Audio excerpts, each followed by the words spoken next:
choose it exactly. I think that R&B is kind of like the grammar that I learned when I was a little boy because of the stuff I mentioned, like Smokey and Janet Jackson, Michael Jackson, and stuff like that. Like, that's just when someone first looked at me and said, "Do you know what music is?" They showed me that stuff. So it's pretty foundational for me. Like, I mean, I think I can't really sing any other way. I can only sing the way I sing and feel natural.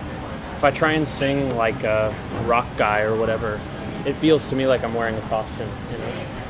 And so I just try and be, again, pretty naive and just follow out like my musical instincts, you know? And I think the way I sing comes from listening to my mom sing in the car, singing along with Babyface and like 112 and stuff in the car.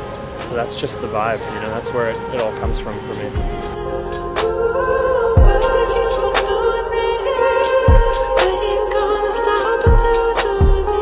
No, I mean, I think that like anytime there's like exciting praise for a record, whether it's from like Pitchfork or Fact magazine or The Guardian or whatever, you know, like it's cool.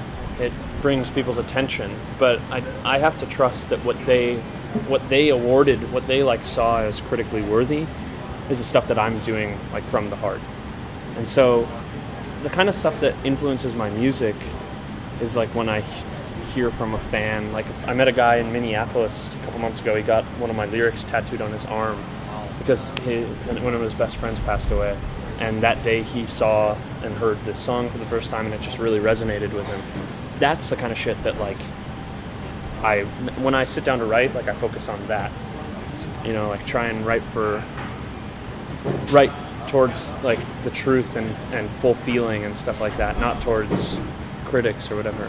Because I think that if you write towards the critics, like I'll get emails from kids that are like, "Hey, you made it to Pitchfork. Can you send my MP3 to Pitchfork?"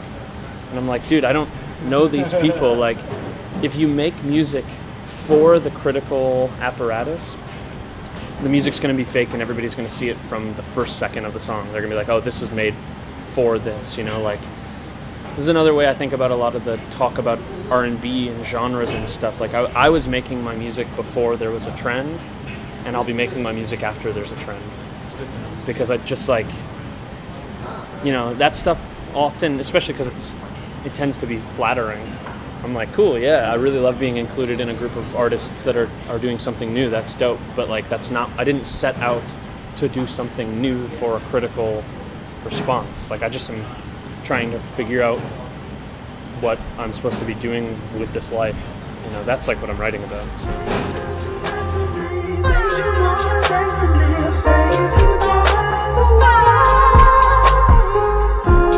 Yeah. I mean, I think that like the R&B thing, I don't know what genre my music is, because I think that Total Loss, like I think Love Remains, my first record, is kind of an ambient record. It's like pretty much like a pop R&B version of music for airports, you know, like it's really, really like dreamy and slow and like pretty weird. Total Loss to me is much more like a folk record. And that's the thing, you know, like when the folk were listening to acoustic guitars and sitting on their porches playing whatever acoustic guitars, folk music sounded like Woody Guthrie. But we're not that folk anymore, you know. We are like in cities listening to rap and R&B and techno and electronic music and rock and roll. So like a folk music should be more contemporary rather than being like stuck in whatever. Like, I hate that like Mumford and Sons thing where they're like going back to do folk. Yeah. Like, that's fine if you want to do that, but like I'm going to work on the subway and like living in 21st century urban places. So I think folk music, I basically think of my music as contemporary folk music.